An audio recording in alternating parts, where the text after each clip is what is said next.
working principle.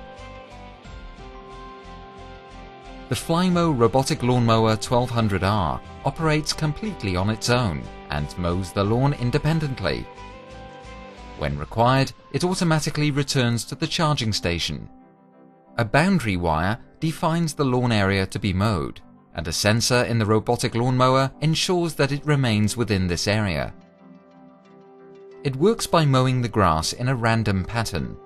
Daily mowing and mulching guarantee a perfect lawn.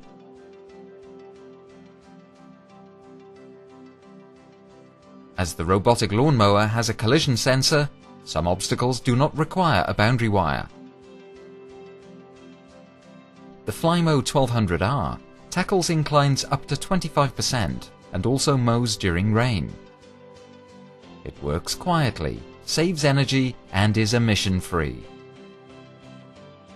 Each garden has its own challenges. Observe your mower in action after installation, and if necessary, make small adjustments for optimal functioning.